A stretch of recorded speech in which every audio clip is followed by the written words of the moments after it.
ராகுல் காந்தி பாகிஸ்தானுக்கு விலக்கு பிடிக்கிறாரு, ராகுல் காந்தி சைனாக்கு விலக்கு பிடிக்கிறாரு, ராகுல் காந்தி காக்ரோச் ஜனதா பார்ட்டிக்கு விலக்கு பிடிக்கிறாரு.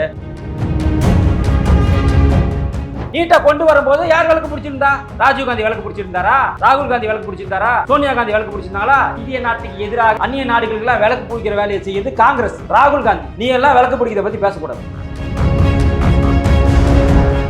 ராகுல் காந்தி அவர்களே, நீங்கள் பாகிஸ்தான் செல்ல வேண்டும் என்றால் நேரடியாக எங்களிடம் அனுமதி வாங்கி நீங்கள் பாகிஸ்தான் சென்றிருக்கலாமே. ஆனால் நான் லண்டன் செல்கிறேன் என்று சொல்லிவிட்டு பாகிஸ்தான் போனது ஏன்? அப்படி பாகிஸ்தான் மீது உங்களுக்கு அக்கறை இருந்தால், அப்படி பாகிஸ்தான் மீது உங்களுக்கு பற்றுதல் இருந்தால் நீங்கள் பாகிஸ்தானிலே தங்கிவிடலாமே. எதற்கு இந்தியா வர வேண்டும்? 2004 முதல்ல இவிஎம் மிஷினை கொண்டு வந்தது யாரு? காங்கிரஸ். 2004 நீங்க தான் ஜெயிச்சீங்க, 2009 நீங்க தான் ஜெயிச்சீங்க. அப்பெல்லாம் மட்டும் உங்களுக்கு இனித்தது. 2014 பிஜேபி ஜெயிக்கும் போது மட்டும் உங்களுக்கு கசக்குதா? இந்த மானங்கட்ட சூடு சொரணை இல்லாத காங்கிரஸ்காரன் இதுக்கெல்லாம் சத்தியமா அவங்கெல்லாம் வந்து நாண்டடிச்சு ஆகணும். அவர் கேட்ட கேள்விகள்லாம் நியாயமான கேள்வி அவர் கேட்டது. இப்போ பிரகாஷ் ராஜை பொறுத்த வரைக்கும் எப்படி தெரியுங்களா? ஒரு அயோக்கிய பையன், புல்காண்டி. அவனை மாதிரி ஒரு கேடு கட்டவனை பார்க்கவே முடியாது. 4 ஸ்டேட்ல 4 ஓட்டர் ஐடி வச்சிருந்தவன், 4 ஸ்டேட்ல 4 பொண்டாட்டியை கண்ணு தெரிஞ்சு வச்சிருந்தவன். கண்ணு தெரியாம எத்தனை பொண்டாட்டி அவனுக்கு இருக்குன்னு தெரியாது. உண்மையிலேயே இந்தியனா, இந்திய தாய்க்கு பிறந்தவனா, இந்திய நாட்டிற்கு பிறந்தவனா, இந்திய தேசத்திற்காக பிறந்தவனான்னு கேட்டா கிடையாது. இவனை போன்ற ஒரு அந்நிய கைக்கூலிய உலகத்திலேயே பார்க்க முடியாது.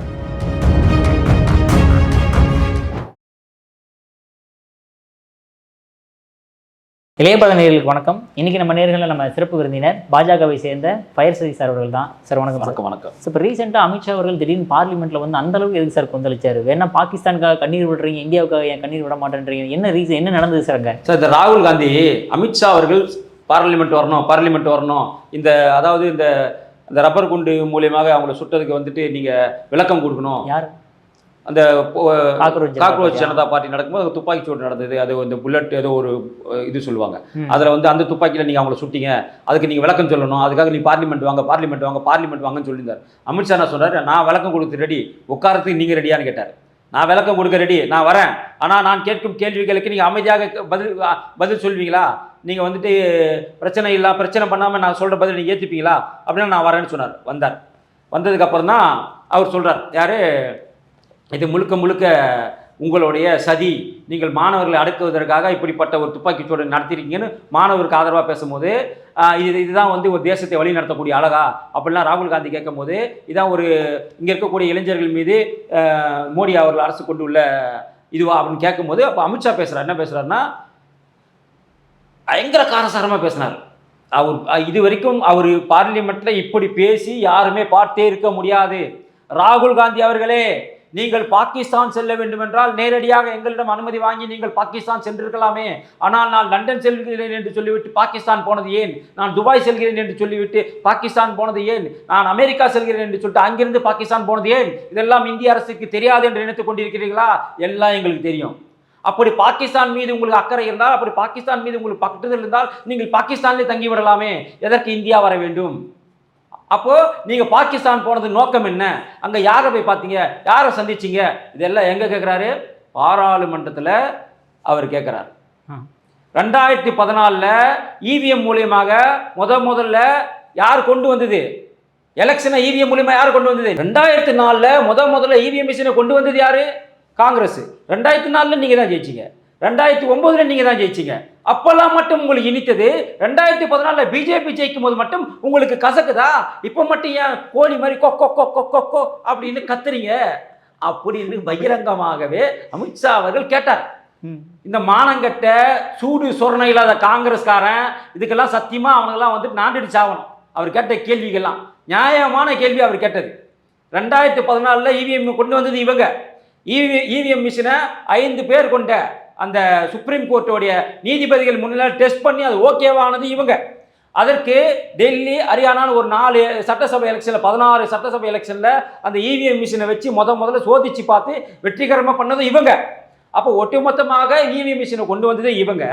ஆனால் பிஜேபி ஜெயிச்சா மட்டும் இவிஎம்னு சொல்றீங்க, நீங்க ஜெயிச்சா மட்டும் மக்கள்னு சொல்வீங்களா அப்படின்னு கேட்டார். வாயை மூடிக்கொண்டிருந்தார் மௌனியாக ராகுல் காந்தி அவர்கள். அது மட்டுமல்லாமல் காக்ரோச் ஜனதா பார்ட்டி மிகப்பெரிய ஒரு ஆர்ப்பாட்டம் நடத்தும் போது ஒரு எதிர்க்கட்சி தலைவராக இருக்கக்கூடியவர் என்ன பண்ணியிருக்கணும்? அதை நீங்கள் செய்தீர்களா? அதை விட்டுட்டு அவர்களுக்கு வழிகாட்டும் விதமாக பிரதமருடைய வீட்டை முற்றுகையிடுவது அவசியம் என்ன? ஜந்தர் மந்தர்ல அவங்க போராட்டம் நடத்துறாங்க, ஆதரவு தெரிவிக்கணும்னா அங்க போய் கூட சேர்ந்து போராட்டம் நடத்திருக்கணும். அதை விட்டுட்டு அப்போ பிரதமரோட வீட்டை முற்றுகையிடணும் நீங்களே அந்த இளைஞர்களுக்கு சொல்லி தரீங்களா? அப்படி சொல்லியிருந்தா என்ன நடந்திருக்கும்? அது மட்டும் இல்லாம இந்த போராட்டம் வெறும் காக்ரோச் ஜனதா பார்ட்டி மட்டும் நடத்தியிருந்தாக்கா இவ்வளவு பெரிய போராட்டம் அது கிடையாது.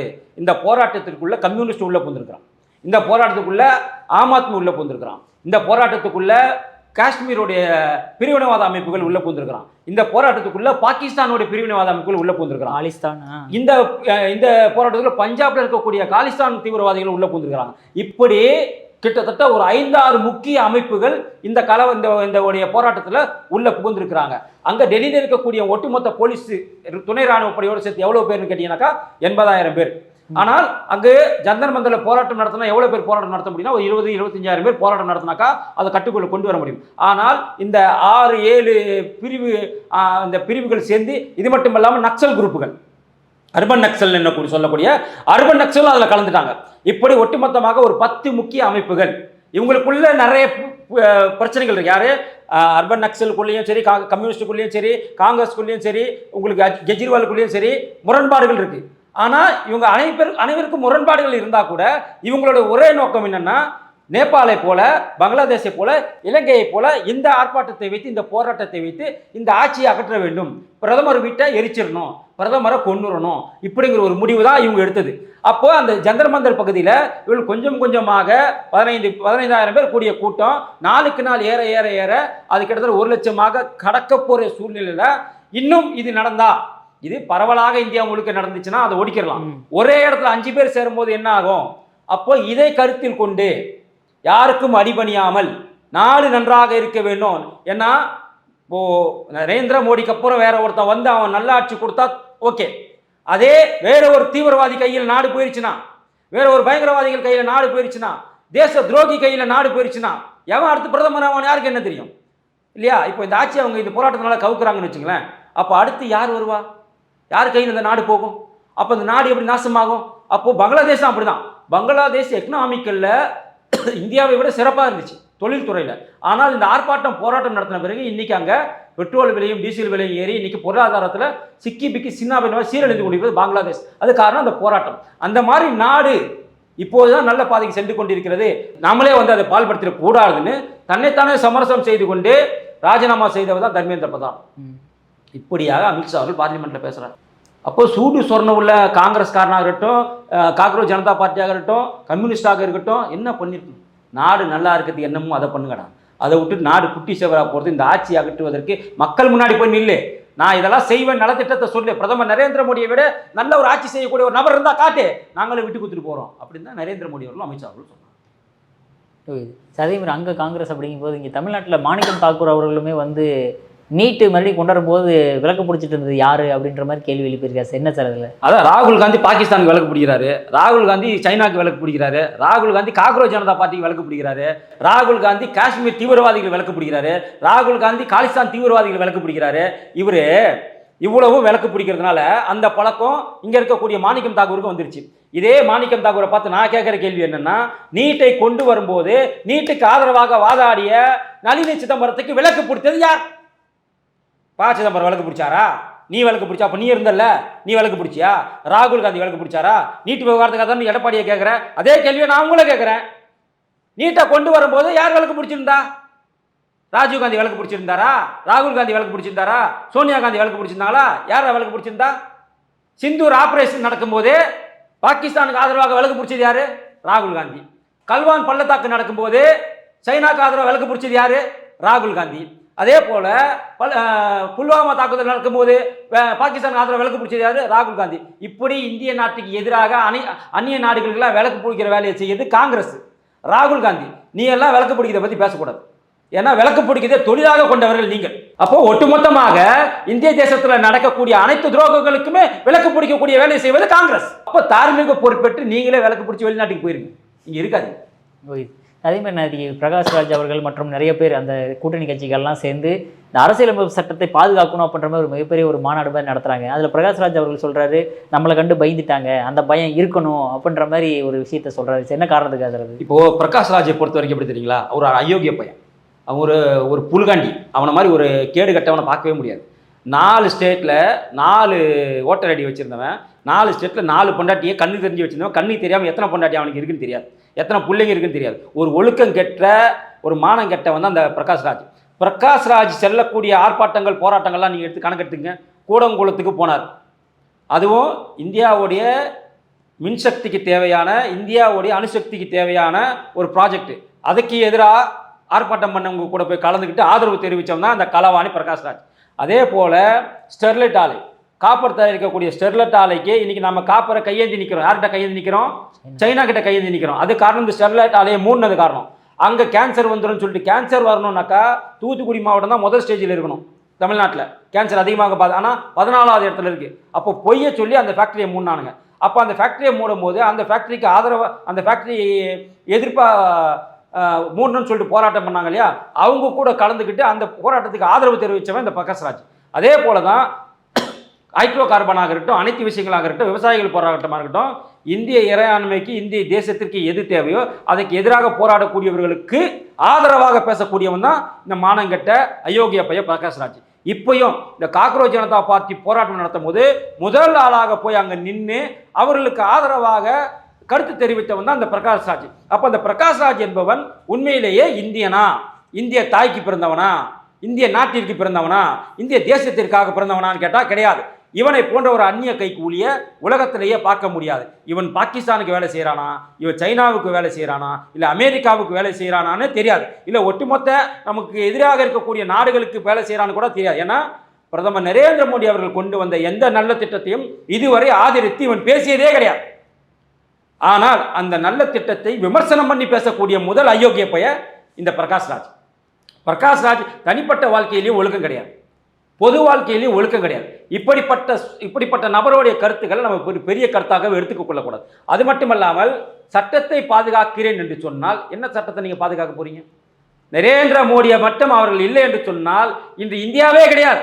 அது கொரோனா காலமாக இருக்கட்டும், எத்தனை காலமாக இருக்கட்டும், இந்தியாவே கிடையாது. இனி இந்தியாவை ஒரு புரட்டி போட்டு இனி இந்தியாவை உலகின் வல்லரசாக மாற்றிக்கொண்டிருக்கக்கூடிய ஒரு பிரதமரை பார்த்து கேன்சரை துரத்தணும்னு சொல்கிறான். என்ன சொல்கிறான்? பிரதமர் ஒரு கேன்சரா, அந்த கேன்சரை நாம் விரட்டணும்னு சொல்கிறான். உனக்கு எய்ட்ஸ் இருக்குதா, இல்லை வந்துட்டு நீ ஒரு விபச்சாரியா? ஏன்னா இனி ஒரு ஆண் விபச்சாரி. யார்? பிரகாஷ்ராஜ் ஒரு ஆண் விபச்சாரி. இவன் வந்து போகாத இடம் கிடையாது, இவன் போகாத விபச்சார கும்பல் கிடையாது, இவன் போகாத விபச்சார விடுதி கிடையாது, இவன் போகாத மசாஜ் சென்டர் கிடையாது, இவன் போகாத வெளிநாட்டு அழகிகள் கிடையாது. அப்படிப்பட்ட மோசமான ஒரு பேர் வழி என் பாரத பிரதமரை பார்த்து நீ வந்துட்டு கேன்சர்னு சொன்னால் நாங்கள் என்ன ஒத்துட்டு போயிடுவோமா? இவர் போய் பேசினார் எங்கே தெரியுமா? பிரிவினைவாத அடிப்படைவாத அமைப்புகள்லாம் ஒன்றா சேர்ந்து ஒரு கூட்டம் போடுறான். அந்த கூட்டத்தில் போய் நீ உட்காந்து பேசுகிறேன்னு சொன்னாக்கா உண்மையிலேயே தேச துரோகி நீ. உனக்கு ஓட்டர் ஐடியை மட்டும் கட் பண்ணிருக்க கூடாது, உன்னோட பாஸ்போர்ட்டை ரத்து பண்ணி, உன்னுடைய குடியுரிமையை ரத்து பண்ணி இவனை நாடு கடத்தணும். பிரகாஷ்ராஜ் என்ற ஒரு நபர் இந்தியாவில் இருக்கக்கூடாது. இந்தியாவில் இருக்க தகுதியற்ற ஒரு நபர் யாருன்னா இந்த பிரகாஷ்ராஜ். அதே மாதிரி இப்போது உளுந்தூர்பேட்டையில் வந்து திருமாவளவனுடைய மிகப்பெரிய ஒரு மாநாடை பார்த்துருப்பீங்க. திடீர்னு மூச்சு திணற அளவுக்கு அவரை பண்ணிட்டாங்க.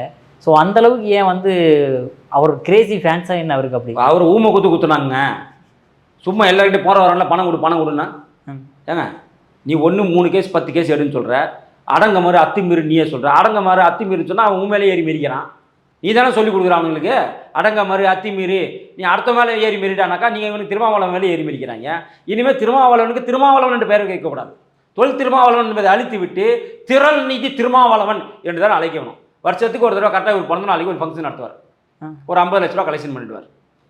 கலெக்ஷன் பண்ணால் தான் நீ மேடையில், அந்த மேடையிலக்கெல்லாம் யார் தெரியுமா? பணம் கொடுத்தவன், பணம் கொடுக்க வந்தவன். இவர் சொல்கிறாரு, அந்த மேடையில் சொல்கிறாரு, இப்படிப்பட்ட ஒரு கேவலமான தலைவர் நான் பார்த்ததே கிடையாது. நான் என்னுடைய கருத்துக்களை சொல்ல நான் இங்கே வரவில்லை, என்னுடைய கருத்துக்களை எல்லாம் அவர்கள் பேசிவிட்டார்கள். நான் இப்போது வந்திருப்பது உங்களிடம் திரள் நிதி வாங்குவதற்காக தான் வந்திருக்கிறேன்.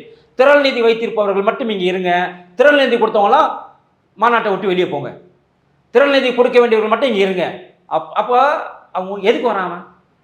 என் தலைவன் கருத்துக்களை பேசுவார், சில விஷயங்கள் சொல்லுவார், அதை நாம் கேட்க வேண்டும் அப்படின்னு தான் வருவான்.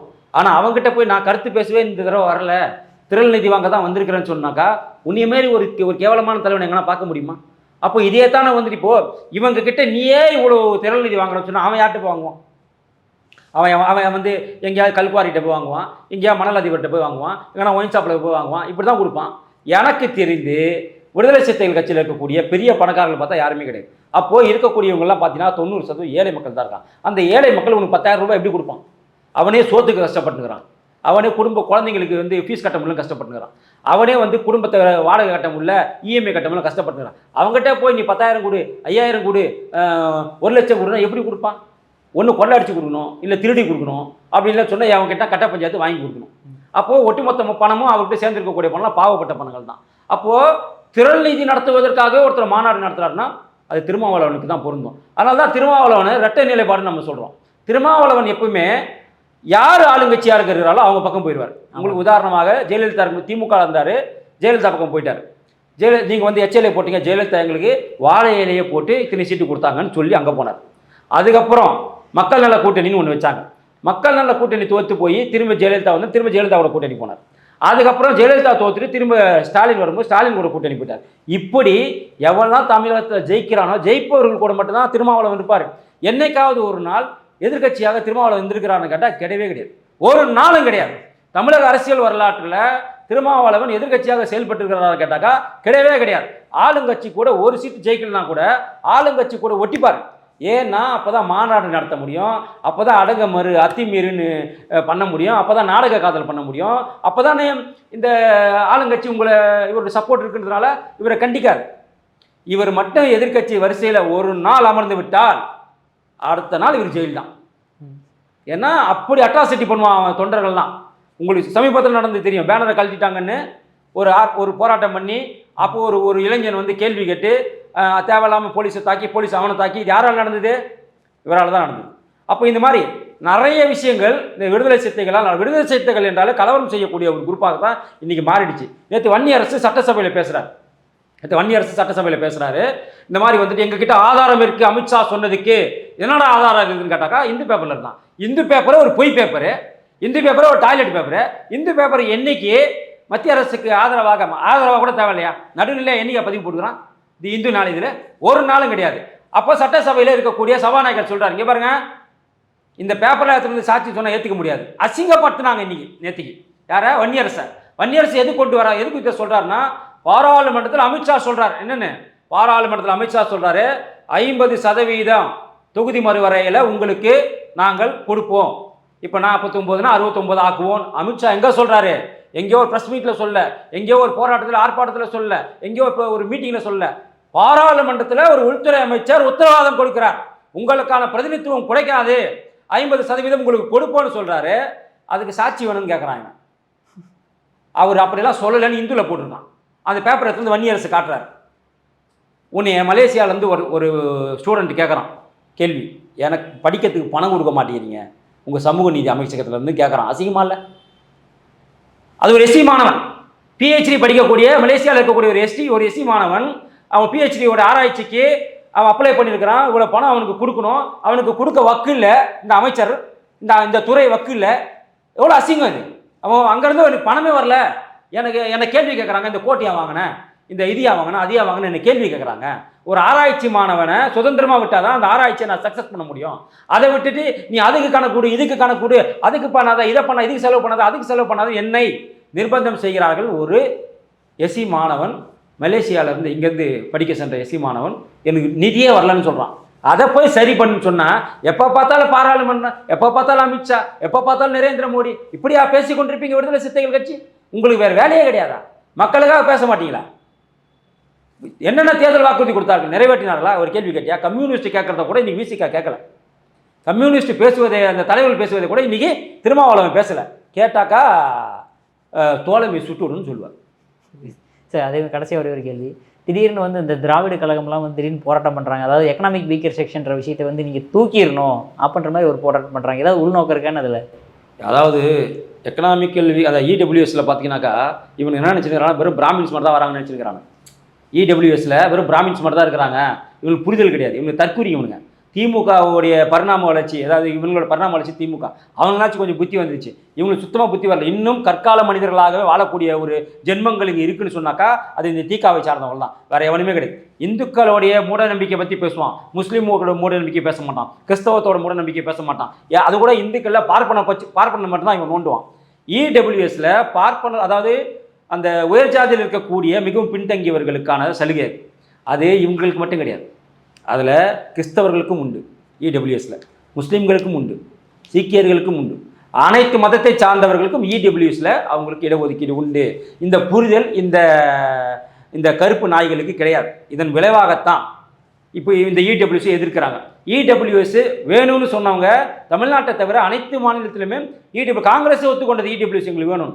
ஏன்னா முஸ்லீம்ஸில் பார்த்தீங்கன்னா நவாப் ஒரு உயர் ஜாதியில் இருக்கக்கூடிய மிகவும் ஏழையானவங்களுக்கு அதுலேயும் உங்களுக்கு உண்டு. கிறிஸ்தவத்தில் பார்த்தா ரோமன் கேத்தலிக் மிகவும் பின்தங்கியவர்களுக்கும் அந்த இடபிள்யூஎஸில் அவங்களுக்கு இடம் உண்டு. இப்போ இதில் பார்த்தீங்கன்னாக்கா இந்துக்களில் பார்த்தீங்கன்னா ஒரு பிராமணன் மட்டும் கிடையாது, ரெட்டியார்கள், அப்புறம் வந்துட்டு செட்டியார்கள், முதலியார்கள், அதுபோல் அந்த உயர் வகுப்பை சார்ந்தவங்களுக்கும் அதில் நலிந்தவங்களுக்கும் இடபிள்யூஎஸில் இடம் உண்டு. இப்போ ஏன்னா உங்களுக்கு பிராமணன் என்றாலே அவன் வந்து பெரிய பணக்காரனா கிடையாது. உயர் ஜாதியில் அவன் பிறந்துட்டாக்கா அவன் பெரிய பணக்காரனா?